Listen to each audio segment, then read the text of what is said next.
Be'ezrat Hashem, on va essayer dans ce shiur de comprendre les événements actuels et de savoir également que nous avons une grande part dans ce qui peut se passer dans les moments à venir. Comme c'était l'opportunité de parler, c'est ça à Sahiloula, du Rashash, Rabbi Shalom Sharavi.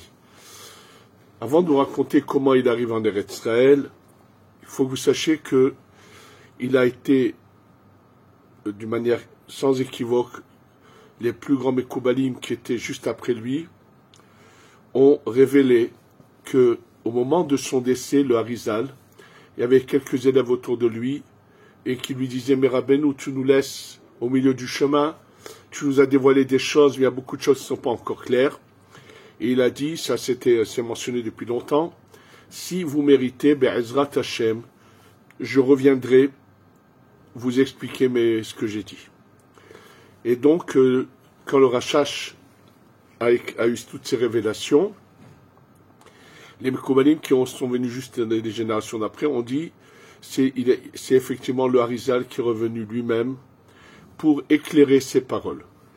Avant de parler de son explication que, comme je vais vous le dire tout de suite, que si il n'y avait pas eu, s'il avait été vu par beaucoup de commentateurs sur les écrits du Harizal, beaucoup de choses n'auraient pas été écrites, mais on en parlera après. Je voudrais d'abord vous dire la période pendant laquelle il a vécu à Yerushalayim, ce qu'il a apporté d'extraordinaire, une sorte de période pendant laquelle il a vécu ici. C'était comme presque une période messianique. Alors je ne vais pas aller dans l'ordre chronologique des choses, mais dans les faits, les témoignages qu'il y a sur ce qui s'est passé quand il était là à Yerushalayim. Et après, je vous dirai comment il est devenu celui qu'on appelait le Rav de ce lieu de Mekoubalim qui s'appelait Beth-El, qui existait déjà, puisque son beau-père, Rav Gedalia Hayoun, en était le Rosh Yeshiva. Et je vous dirai comment, finalement, du vivant de Rav Gedalia Hayoun, c'est lui qui devient le Rosh des Mekoubalim, la tête des Mekoubalim. Un des faits incroyables, à l'époque du Rashash à Yerushalayim, le cheikh qui est là, qui fait partie de cette bande de barbares qui sont, entre guillemets, appelés les Palestiniens, ces voleurs, ces violeurs. La police ici travaille à 90% que pour arrêter ces vols innombrables de ces barbares. Ces vols innombrables. De toute façon, entre eux, ils n'arrêtent pas de se tuer. Ça ne s'arrête pas. Mais le vol constant, mais inimaginable. Mais en plus, la cruauté. Et là, ce fameux cheikh qui était à ce moment-là à Yerushalayim, qui habitait au-dessus des entrées de la muraille qu'on appelle Sha'ar HaHashpot, la porte des ordures, c'est le nom. C'est en fait, cette coupure dans la muraille par laquelle sortent les bus du Kotel vers l'extérieur de la muraille. Et là, à l'origine, bien sûr, la muraille était au-dessus de ça, a été construite, il y avait des logements. Et donc ce cheikh qui habitait ici au-dessus qui avait exprès qui logeait là-bas, avait imposé une taxe nouvelle, qu'à chaque fois qu'il y avait un juif qui mourait et que sa famille devait aller l'enterrer, il n'aurait pas le droit de l'enterrer tout le temps qu'il ne payerait pas une taxe de je ne sais pas combien. Le problème, c'est qu'ils ont essayé de s'adapter à cela. Donc, les premiers morts qu'il y a eu après ce décret, plus ou moins, il y en a qui ont réussi à trouver la somme d'argent. Et le malheur est arrivé qu'une famille extrêmement pauvre a perdu un proche. Elle ne savait plus quoi faire. Et pour lui, que le mort reste dans la maison, qu'il y ait de la putréfaction, ça ne l'intéressait pas. Ce qui compte, c'est l'argent. Cette malheureuse famille, dans son désarroi, est allée voir le Rashash et lui a dit « Kvod Arav, regarde ce qui leur arrive. » Non seulement qu'ils sont en deuil, qu'ils ont la souffrance et la douleur d'avoir perdu leurs proches, mais ils ne peuvent même pas l'enterrer puisqu'ils n'ont pas de quoi payer cette taxe. Dès que le Rashash a entendu cela, il leur a dit « Allez dire à la Hevra Kadisha de préparer l'enterrement. je viens avec vous à l'enterrement. Alors naturellement, quand il sortait du quartier juif de la vieille ville, il fallait forcément, pour aller vers le mont des Oliviers, passer par cette sortie-là, pour ceux qui connaissent les lieux, et ensuite, en sortant par là, cet endroit de la muraille, tourner à gauche, descendre vers le cimetière. Et il y avait les gardes de ce cheikh qui étaient constamment à surveiller. Et lorsque le cortège est sorti de la vieille ville pour aller à l'enterrement, il y avait le rachash avec. Alors le cheikh a sorti sa tête entre les... Il avait des... Dans l'extérieur de sa fenêtre, pour pas être volé, il avait des barres de fer qui mettaient... Ce qu'il y a aujourd'hui, mais aujourd'hui c'est beaucoup plus beau. Moi j'ai vu les anciennes maisons, comme des barres de fer qui étaient d'un endroit à l'autre. Et lorsqu'il sort sa tête entre ces barres de fer pour dire à ses gardes d'arrêter l'enterrement, tout d'un coup les barres de fer se resserrent et le prennent la tête à l'extérieur. Il ne peut même pas parler, il est bloqué comme ça. Et il l'appelle, il crie pour qu'on fasse cas de lui, et le rachash a dit à tous à cet enterrement de continuer. Ils vont jusqu'à l'enterrement, ils enterrent ce malheureux, et au retour seulement, le rachash monte à la maison de ce cheikh. Il rentre dans sa maison, et l'autre, il a encore la tête comme ça bloquée, il lui dit, dis-moi, tu vas arrêter de mettre ce genre de taxes pour les enterrements? Il lui a dit, ce que tu me demandes, il tremblait, il voyait qu'il allait bientôt s'étouffer, il était comme ça bloqué depuis, je ne sais pas, 1 heure ou 2, et tout de suite le rachash fait quelque chose, les barreaux s'écartent, il rentre sa tête. Croyez-moi que depuis ce jour-là, il n'a plus osé embêter la communauté. Mais avant cela déjà, lorsque le rachash était arrivé à Yerushalayim, je vous raconterai après dans les détails, la coutume de cette yeshiva de Mekoubalim qui s'appelait Beth El, à l'origine, ils descendaient toutes les nuits de leur synagogue qui se trouve, qui existe encore aujourd'hui à Yerushalayim, dans comment on appelle ça, dans le quartier juif, et eux descendaient jusqu'au Kotel, mais ils descendaient en commençant à réciter le Tikkun Hatzot, c'est-à-dire eux sortaient de Bethel et descendaient en groupe en disant Al Narod Bavel Sham Yashavnu Gam Bachinu Bezochrenu et Tzion. Ce qu'on récite à Tikkun Hatzot. Donc ils allaient en le chantant. Et voilà que des Arabes qui savaient qu'à une heure précise ils passent là, c'était des jeunes, s'étaient amusés à prendre des bâtons, et lorsque eux passaient, ils se venaient les frapper avec des bâtons. Donc ils tremblaient, ils allaient dans le silence le plus total. Quand le rachash a été mis, comme je vous le raconterai bientôt, à la place de son beau-père comme le Rav, il leur a dit, on va redescendre vers le Kotel toutes les nuits en chantant le Tikkun Hatzot. Donc la première nuit qu'ils le font, ça se sait dans le quartier arabe, et la nuit d'après, plusieurs jeunes se préparent avec des bâtons, et au moment où tout le groupe de ces Mekoubalim descendent vers le Kotel, ces voyous, ces barbares, je vous dis, que Trump veut sortir de Gaza, c'est pas seulement ceux de Gaza, ceux de la Judée-Samarie, il faudrait les envoyer au fin fond du monde, qui se tuent entre eux, c'est de la vermine, la grande majorité sont que des barbares voleurs, et violeurs, tout ce que vous voulez. Et donc, ils prennent leur bâton, et au moment où ils lèvent le bâton pour frapper le groupe de Mekoubalim, ils sont comme des statues, leurs mains ne bougent plus, et le groupe continue sa route normalement. Et bien sûr, après qu'ils soient arrivés au Kotel, et qu'ils font le Tikkun Hatzot, et qu'ils étudient jusqu'au matin, et qu'ils font la Tfila, dès que les gens se réveillent à Yerushalayim, tout d'un coup, alors bien sûr, les Arabes dont leurs jeunes étaient partis donner des coups, les voyant pas revenir, vont les chercher, et les voient là bloqués, et ils leur disent, mais c'est un match, je peux pas. Ils les voient bloqués, ils arrivent à parler, mais pas plus. Ils sont tous, dans tous les quartiers arabes, on sait que maintenant il y a tout un groupe de jeunes qui sont comme ça bloqués. Et alors ils comprennent qu'il s'est passé quelque chose. Et là, le Rachash, au retour de la Tfila, en revenant, il s'arrête. Et là, ils sont tous là à le supplier. Il leur dit, écoutez bien, c'est la dernière fois que vous osez être des barbares, avoir une attitude aussi mauvaise. Je vous libère, mais sachez que la prochaine fois, ça sera trop tard pour vous. Et bien sûr, ils ont tous demandé pardon, et tout d'un coup, leurs mains redescendent, ils ont pu rentrer chez eux. Il y a eu encore un autre cas, mais il y en a eu plusieurs, mais qui a fait que la terreur de ces barbares s'est arrêtée, et eux ont commencé à trembler pendant tout le temps où il a vécu à Yerushalayim, et même après ça a continué. Ils se sont mis à trembler du Rav du Mekoubal, qui s'appelait le Rav Shalom Sharavi.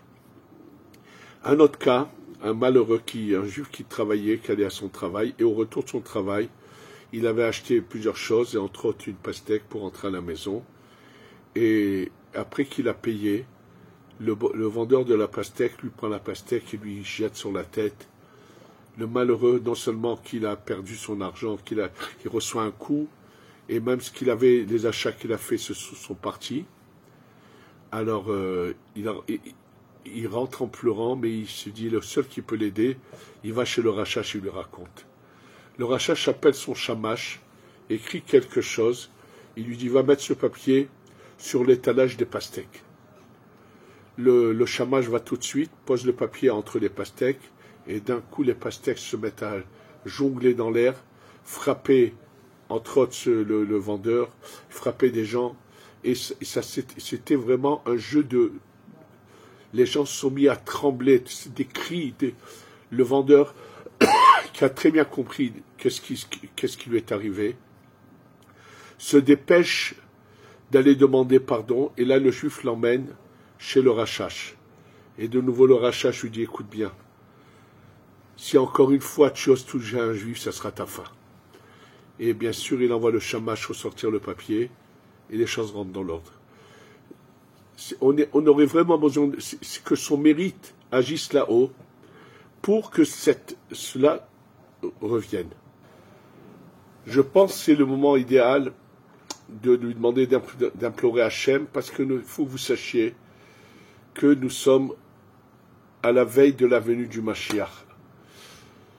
Je voudrais vous rappeler qu'un des grands élèves du Rachash n'est autre que Rabbi Haïm David Azoulay, le Hida. Le Hida a été un des élèves du Rachash, bien sûr. À part ça, il y a eu beaucoup d'autres grands élèves.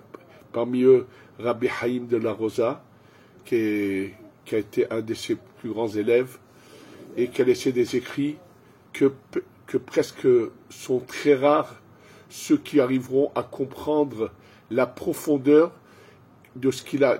Lui était l'élève qui a su comprendre la plus grande partie de cet enseignement. Et pourquoi si je vous dis qu'on est vraiment à la veille? Parce qu'après on reviendra sur ce qu'il a enseigné, le Rachash, comme principe très important, comment il a éclairé. Et je vous dis, beaucoup de livres qui ont été écrits, je me demande avec quelle tête sont arrivés là-haut ceux qui les ont écrits, en découvrant que finalement beaucoup de choses ne sont pas du tout c'était nullement la pensée du Harizal. Bon, on en parlera après. Les gens me demandent actuellement, voilà que le président américain annonce qu'il veut transférer les Gazaouis du lieu dans lequel ils vivent, et je pense qu'il a fait le travail qu'à moitié. C'est pas seulement les Gazaouis, ce serait tout le reste de ces barbares qui vivent en Judée-Samarie ou dans le reste du pays d'Eretz Israël devraient, pareil, s'en aller. Mais sachez que ce qui se passe, l'explication se trouve dans la Gemara de Masechet Avodah Zara. Au début de Masechet Avodah Zara, là-bas la Gemara raconte que lorsque bientôt là, le Mashiach arrive, les représentants des peuples vont être dans l'embarras le plus total. Ils vont subitement se rendre compte mais on est passé à côté de la plaque. On a persécuté l'enfant choyé d'Hachem, le peuple élu, bien sûr. Et ils vont bien sûr tout de suite, chacun, essayer de justifier. Non, nous on a voulu quand même du bien. Pour être sûr que c'est pas Hitler qui va venir essayer de raconter des bobards. Lui, il n'aura pas un mot à dire. Mais il y aura des représentants qui chercheront à parler. Et là, bien sûr, le Mashiach va les remettre en place. Sachez que là-haut, il y a plusieurs régions dans le monde et sont représentées par des anges. Au total, 70. Au-dessus des 70, il y en a un qui est un peu celui qui est au-dessus d'eux. Sachez que l'ange qui est au-dessus de ces 70, qui est aujourd'hui celui qui est au-dessus des 70, est l'ange qui représente l'Amérique, l'oncle Sam. Vous savez très bien tous que Sam, c'est sa mère même. C'est l'ange qui, en fait, s'exprime à travers le président actuel qui est aux États-Unis. Maintenant, lui, comme il est le plus haut placé, il est en train de se rendre compte que le Mashiach est en train de se rapprocher, de descendre. Et donc, il se dit, oula, il faut quelque chose de tout pour avoir une bonne loge quand il arrive. Donc, il faut le savoir, lève, sarim ou mlachim, biad Hashem. Tout ce que disent des dirigeants, il faut que vous le sachiez, ils sont là, c'est là-haut par leurs anges qui les font parler. Donc, sachez que ce fait que subitement, et ce monsieur ait proposé le transfert des barbares vers quelque part, c'est pas lui, c'est que tout simplement son ange a vu là-haut que ça y est, c'est de toute façon la fin, et qu'on a intérêt à se rapprocher, on cherche toujours à se rapprocher du vainqueur. Donc, ne soyez pas étonnés de cette attitude.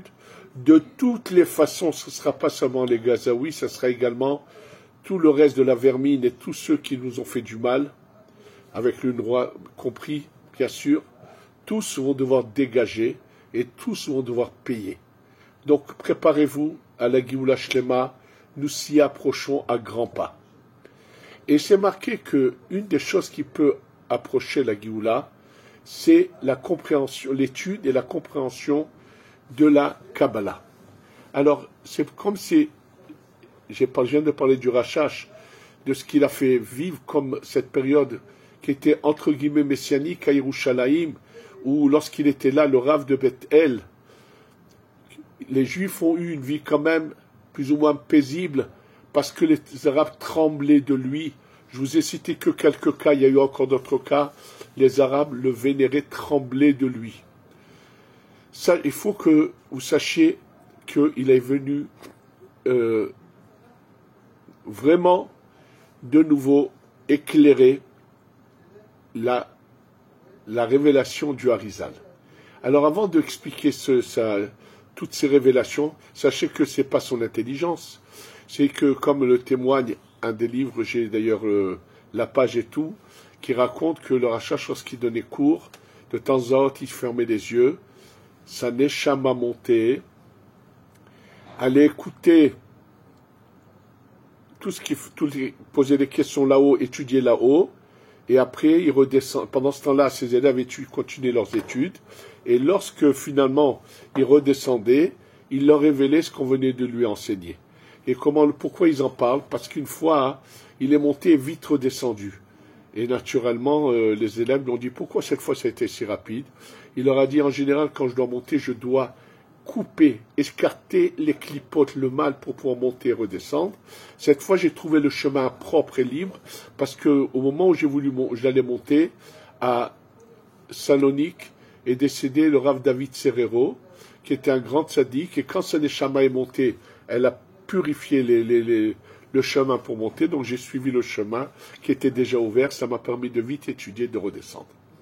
Donc ce qu'il avait, c'était une révélation complète. Je vais vous donner d'abord raconter un peu comment il est arrivé ici à Yerushalayim. Il faut savoir que lui est né au Yémen. Et dès son enfance, il est orphelin. Et comme il est le plus grand des enfants, pour aider sa mère à subvenir aux besoins de la famille, il devient colporteur et il se prend une boîte dans laquelle il y a tout ce qui concerne la couture, ce qu'une femme a besoin dans sa maison, et il passe de lieu en lieu et à crier qu'il vend cela. Et lors d'une de ces tournées comme ça, dans une région pas loin de chez lui au Yémen, il y a une princesse yéménite qui le voit et qui a envie de lui. Alors elle l'appelle, il rentre dans son palais, et quand il rentre, elle lui dit « Tu sors pas de là jusqu'à que tu... » Elle lui demande de coucher avec elle. Intelligent, il lui dit « Pas de problème, mais j'ai besoin d'abord des toilettes. » Alors elle l'emmène c'était à une hauteur, et dans ces toilettes-là, il y avait dans le mur un grand trou pour que l'air puisse passer. Une fois qu'il est rentré, il s'est infiltré dans ce trou, qui était dans la muraille, et il va en avant jusqu'à que sa tête arrive à l'extérieur et il se jette dans le vide. Et il se passe un miracle, c'est qu'il ne lui arrive rien. Il s'est jeté carrément, prêt à mourir, pour ne pas trébucher avec une Goya. Comprenez? C'est pas sans raison qu'il est devenu ce qu'il est devenu. Il lui arrive un miracle. Dès qu'il se relève, il se dépêche d'aller voir sa mère. Il lui raconte tout ce qui se passe. Il lui dit au revoir à elle et à ses frères et sœurs. Parce qu'il sait très bien que cette princesse yéménite fera de tout pour le retrouver. Et il prend la route. Et il part du Yémen à pied, de ville en ville. Et le Ben Ish Chai, dans un de ses livres, parle qu'à l'époque de son grand-père, il passe à Bagdad. Et il écrit ce qu'il a entendu par rapport à lui lorsqu'il était passé à Bagdad et qu'il avait étudié avec les Mekoubalim là-bas, alors qu'il était jeune. Bon, ensuite, de Bagdad, il va arriver en Syrie. En Syrie, il va travailler dans la maison d'une grande fortune de la Syrie, qui s'appelait Farhi. Et c'est de là, je vous dis très brièvement les choses, de là-bas, il va aller à Yerushalayim pour devenir le Shamash des Mekoubalim, dont celui qui a la tête des Mekoubalim est Rav Gedalia Hayoun. Mais sur ces Mekoubalim étudient tous les textes du Harizal. C'est le lieu d'étude du Harizal qui est subventionné par la famille Parhi, où se retrouve c'est une yeshiva de Mekoubalim, qui je ne sais pas combien de temps déjà elle existe, où on étudie les textes du Harizal. Et voilà qu'une fois, le Rav Gedalia, dans son étude, lui a une question, il n'arrive pas à trouver la réponse. Et ils discutent, on discute. Et lui, il est le shamash, il est assis sur le côté. Et quand eux sortent pour la pause, lui va s'asseoir à la place de Rav Gedalia, ouvre le livre, il prend un papier, il écrit la réponse, il la met dans le livre et il le referme. Quand Rav Gedalia Hayoun revient, ouvre son livre, voit un papier écrit, se met à lire, il n'en croit pas ses yeux. Mais qui a pu trouver la réponse et l'a écrite? Comment il a su que c'était le Shamash? Il y en a qui disent que c'est la fille de Rav Gedalia qui l'aurait vu qui l'aurait vu d'une fenêtre. Quoi qu'il en soit, il comprend que ce Shamash n'est pas un Shamash, c'est une lumière, et il le prend tout de suite comme, d'abord il le met à sa place, et après il lui propose de se marier avec sa fille, et c'est comme ça que le Rachash devient la tête des Mekoubalim de Bethel. Je ne sais pas à quel moment le Hida va se joindre à ce Beth Midrash. Le Hida est déjà assez âgé et plus vieux que le Rachash. Et quand il se joint à eux, et bien sûr que le Hida raconte plusieurs témoignages très intéressants, mais ce qu'il faut savoir, c'est sa révélation. Je vais vous donner juste quelques exemples pour comprendre comment il a éclairé le monde de la Kabbalah. Je vais vous donner un exemple qui est mentionné dans les livres. Et je voudrais, au passage, signaler vraiment un éloge très particulier à la famille de Baba Saleh, Baba Meir, que après être arrivé en Eretz Israël, quand on leur posait la question, ils disaient, nous, en Eretz Israël, c'est que le Rachash. Et attention, regardez la grandeur. C'est que, sachant pertinemment que dans les écrits de leur aïeul, Rabbi Yaakov, il y a une contradiction, c'est-à-dire quelque chose que pensait Rabbi Yaakov, comme tous les Mekoubalim de son époque ont pensé, où le Rachash vient prouver que c'est inexact. Ils le savent, mais ils savent très bien que ce qui compte, c'est la vérité, l'authenticité, et c'est pour ça que leur toujours été leur devise, ici en Eretz Israël, c'est le Rachash. De quoi s'agit-il? Bien sûr que avant lui, il y a eu un Rav qui a écrit un commentaire sur le Harizal, celui qui s'appelle l'auteur du livre Mishnat Chassidim, Rabbi Emmanuel Haïriki, qui est un Rav d'origine italienne, qui vient en Eretz Israël et qui va ouvrir une yeshiva Yerushalayim, et dans laquelle malheureusement Rav Emmanuel Haïriki, lors d'un voyage en Italie, il est assassiné à la sortie de la ville par un chrétien qui veut l'obliger à se prosterner devant une croix, et quand il refuse, il l'assassine. Tout de suite, pas après, les gens ont trouvé le corps, et à la suite de quoi, la communauté italienne qui était en train d'aider Rabbi Chaim ben Attar, le roi Chaim Kadosh, à aller en Eretz Israël, lui demande de reprendre le lieu que eux subventionnaient, où se trouvait, où avait enseigné la Torah, l'auteur du Mishnat Chassidim, Rabbi Emmanuel Haïriki. Maintenant, dans son livre Mishnat Chassidim, je vais vous donner un exemple. Eux, lorsqu'ils étudient, bien sûr, les kavanot, l'enseignement que nous donne le Harizal pour le soir de Pessah, le soir de Pessah, le Harizal nous explique comment des lumières intenses descendent. Ces lumières qui ont délivré le Ham Israël se révèlent chaque année le soir de Pessah. Et bien sûr, le problème que s'est posé, pas seulement Rav Emmanuel Haïriki, mais d'autres Mekoubalim, de l'enseignement du Harizal, c'est que ces lumières se sont révélées alors qu'on a fait l'office du soir de Pessah au Beth Knesset. Comment se fait-il qu'en rentrant à la maison, au moment du Seder, on va refaire plus ou moins la même chose avec les 4 verres de vin et les matzot? Mais ces lumières sont déjà venues. Alors bien sûr, ce livre Mishnat Chassidim, c'est celui qui était utilisé dans le monde entier, aussi bien en Europe, c'est-à-dire dans tout le monde chassidique, au Maroc, partout où on étudie la Kabbalah. Et qu'est-ce que répond à cela Rav Emmanuel Haïriki dans son livre Mishnat Chassidim? Il dit, c'est vrai, pendant la Tfila, c'est descendu, mais lorsqu'on est sorti du Beth Knesset, ces lumières sont parties, et en rentrant à la maison, on va les refaire venir avec les 4 verres de vin et les matzot. Et là, le Rachash est surpris. Il leur dit, mais quel rapport?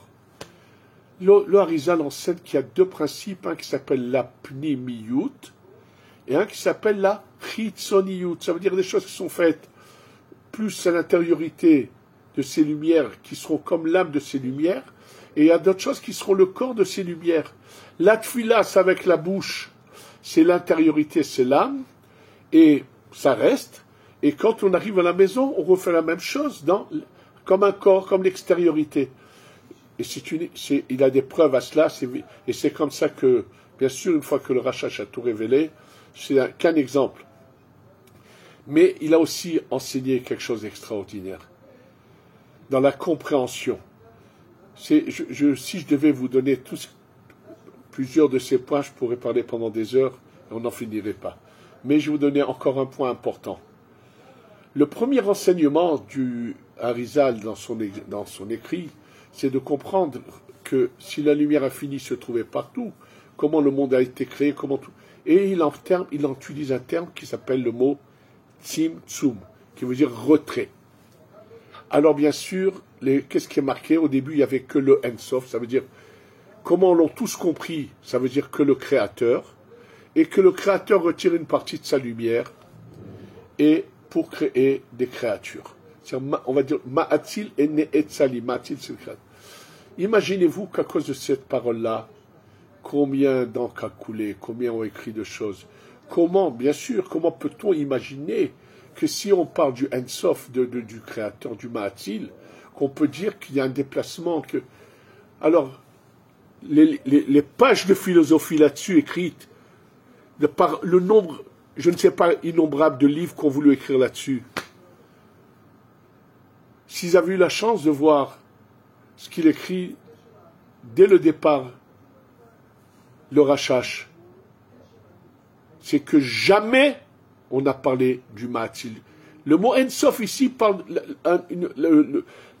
celui qui est au-dessus, le niveau du dessus par lequel passe la lumière pour créer le niveau du dessous est appelé Ma'atil, est appelé Ensof. Mais on n'a jamais voulu parler réellement de ce qu'on appelle le Ensof. C'est que sa lumière passe à travers des... Et de la même manière que s'ils avaient su cela, après ce mot Tzimtzum, quand ça descend à un niveau plus bas, où on retrouve ce même mot pour parler d'un niveau qui a fait sortir un niveau plus bas que lui, là, ça n'a pas fait couler d'encre, parce que si on parle des créatures, que chacune a un retrait ou quoi, et s'ils avaient eu la chance de voir comment le Rachash explique, qu'on ne peut pas parler ce qui est au-dessus, mais qu'il y a des niveaux, et que lui a eu la chance de voir les écrits de Rabbi Israël Sarouk, qui est le seul à avoir révélé un enseignement qui est presque arrivé chez personne, sur ce qu'avait enseigné, mais qui n'a pas écrit Rabbi Chaim Vital, mais qui n'a pas voulu l'écrire, sur ce qu'il y avait avant ce niveau, dont qu'il aborde en général dans son livre Etzraïm. Et que finalement, tout est relatif. Ce qu'on appelle quelque chose de complet, c'est par rapport à l'inférieur, mais par rapport à c'est toujours au manquant. Et je vous dis, ce serait un sujet sans fin. Mais sachez que tous ceux qui aujourd'hui ont eu la chance de le lire, de le comprendre, et de combien aujourd'hui on cherche à décortiquer, les comprendre, les moindres allusions de ce qu'il dit, je vous dis, ça aurait changé et fait écrire beaucoup moins de choses. Je ne citerai aucun livre, ni aucun rave qui aurait écrit des choses, parce que tout simplement, je ne veux pas provoquer de polémique quelconque, parce que les gens seront jamais... Il y en a beaucoup qui auront du mal à admettre ce que j'aurais à dire, je préfère me taire, mais je voudrais quand même finir cela par quelque chose qui va aussi un peu vous faire rire. Il y a quelques années, j'ai un ami de France dont les parents habitaient Zechronam Livracha, qui repose en paix, dans une ville du sud d'Israël. Et donc, il y a quelques années, cet ami, malheureusement, avait perdu un de ses parents. Finalement, les deux sont partis, mais je me rappelle. Donc, je suis tout de suite allé pendant les 7 jours, et ils m'ont demandé de venir également pour le 7e jour. Ils avaient pris un lieu où faire les offices et le repas, de venir parler, bien sûr. Donc, comme je voulais absolument honorer ces gens-là, je suis allé. C'était tous des francophones, donc j'étais là, et quand je me trouvais là, j'ai vu un monsieur, un vieillard avec une barbe blanche, accompagné de quelqu'un. Je ne savais pas qui il était. Bon. Moi, je me suis levé, j'ai parlé, on m'a demandé de parler, bien sûr, c'est en français, j'ai parlé aux endeuillés, un sujet qui concerne les endeuillés. Mais heureusement que c'était que des francophones, parce que ce vieillard qui était là dans la salle, qui est appelé par la Torah Zaken Mamré, vieillard qui ose aller à l'encontre des paroles d'Hachem. Ce vieux cinglé, ce pitre, ce clown, attention, il a un titre de rabbin, je ne veux pas dire où. Qu'est-ce que vous pensez qu'il a trouvé à dire à ses endeuillés, en hébreu, heureusement? Rabotai, qu'est-ce que c'est le Rachash? Le Rachash, c'est un commentaire sur le Etz Haïm. Mais au Maroc, on n'avait pas besoin, on savait étudier le Etz Haïm. Je vous donne que les débuts de ces bêtises. Malheureusement, il aurait mérité qu'on le remette en place et qu'on lui dise, dis-moi, est-ce que tu connais un mot en Kabbalah? tu parles de quelque chose de... Qu'est-ce que tu veux défendre ta famille, dire que vous savez... Qu'est-ce que tu veux raconter aux gens? Qu'est-ce que des endeuillés, des Français, qu'est-ce que tu leur racontes? Tu vas parler subitement que... on dirait qu'il y a des gens, les malheureux, ils vont bientôt mourir, et l'orgueil, lui c'est l'orgueil, l'argent, les ronge, les rend malades. J'ai été choqué. Bien sûr il aurait fallu qu'on le remette en place. Simplement, les gens n'auraient rien compris. Même après qu'il soit sorti, j'aurais pu aller à l'extérieur le remettre sur les rails, mais j'ai dit, ça va, ce que je vais dire, de toute façon, ne rentreront pas, puisque quelqu'un qui est tellement orgueilleux n'entendra rien. J'avais envie de lui dire, c'est tout ce que tu as trouvé à dire à des endeuillés de France. Quel rapport, qu'est-ce qu'ils savent, eux, qui le rachètent, et que vous, au Maroc, vous saviez étudier, toi, tu sais rien du tout, tu n'as jamais ouvert un livre de Kabbalah, de quoi tu parles. Et tu sais même pas ce qu'est cet enseignement. Qu'est-ce que tu veux raconter? Que ta firme, à toi, elle a un grand nom, et je ne sais pas ce qu'il a voulu. Mais, ça m'a fait de la peine de voir, c'est à cause de gens pareils qu'on appelle Zaken Mamré, que malheureusement, ils empêchent que cet effort qui est fait par beaucoup de gens pour que tout de suite que ce Pessah reçoit Beth Amikdash, ce genre de personnes nous font du tort. Face à Hachem qu'il leur ferme leur bec à ces gens-là. Et que nous, qui avons cette émouna, qui savons que ce que Hachem veut de nous, et que ce qui se passe, je vous disais, par le Trump, ils sont venus que nous parler à nous, pour nous faire comprendre que le Mashiach arrive, il va dégager tous nos ennemis. Et que ce Pessah, on soit tous ensemble, réunis au Beth Amikdash, à Yerushalayim. Amen, ve Amen.